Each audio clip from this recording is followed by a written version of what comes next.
This channel does not promote any violent, harmful, or illegal activities. All content provided by this channel is meant for an educational purpose only. বাংলার বুকে বিরল খনিজের ভান্ডার, প্রান্তিক পুরুলিয়াকে ঘিরে উন্নয়নের নতুন পথের খোঁজ। কেন্দ্রীয় সরকার জানিয়েছে পুরুলিয়ার কালাপাথর রঘুটিতে পাওয়া গেছে বিপুল রেয়ার আর্থ এলিমেন্টসের খোঁজ, যার ছোঁয়ায় বদলে যেতে পারে পুরুলিয়া। 17 দিন ধরে 300 কিলোমিটার হেঁটে মানভূমের বিদ্রোহী পদযাত্রা মহাকরণের দুয়ারে পৌঁছেছিল। সেই প্রান্তিক জেলার বুকেই যে বাংলার ভবিষ্যৎ অপেক্ষা করে আছে, সে কথা বোধহয় এখনও সরকারের কান পর্যন্ত পৌঁছয়নি। বিশ্ব অর্থনীতির অন্যতম ভিত্তি রেয়ার আর্থ এলিমেন্ট, মানে বিরল খনিজের ভান্ডার আছে এই বাংলার বুকেই, আমাদের পুরুলিয়ায় কালাপাথর রঘুডিয়া ব্লকের মাটির তলায়।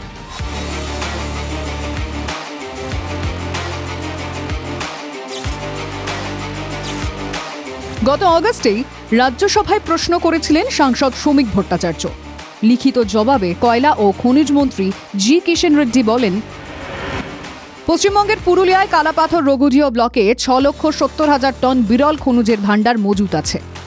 এটা নিলাম করলে 1,40,000 কোটি টাকার বেশি ভারত সরকার এবং রাজ্য সরকারের কাছে আসবে। আন্তর্জাতিক নির্ভরতা কমবে, কিন্তু দুর্ভাগ্যের বিষয়ে রাজ্য সরকার এখানে কোনো সহযোগিতা করছেন না। যেখানেই এই ধরনের মিনারেলসের সন্ধান পাওয়া যাচ্ছে, সেখানেই বিজেপি শুধুমাত্র তাদের কর্পোরেটের বেনিফিটের জন্য ঝাঁপাচ্ছে।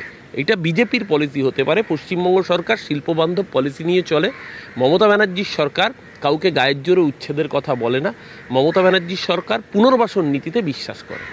কিভাবে বিষয়টি জানা গেল?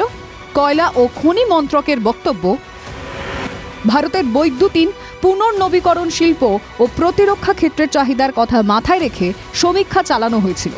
রিপোর্টে বলা হয়, বৈদ্যুতিক গাড়ি বা ইভিতে ব্যবহারযোগ্য ব্যাটারি তৈরিতে প্রয়োজনীয় বিরল খনিজ বা যাকে রেয়ার আর্থ এলিমেন্টস বলা হয়, তার আস্ত ভান্ডার আছে আমাদের পুরুলিয়ায়। देश में अलग अलग जगह पर 1,200 से अधिक खोजी अभियान चलाए जाएंगे। क्रिटिकल मिनरल्स को तलाशा जाएगा।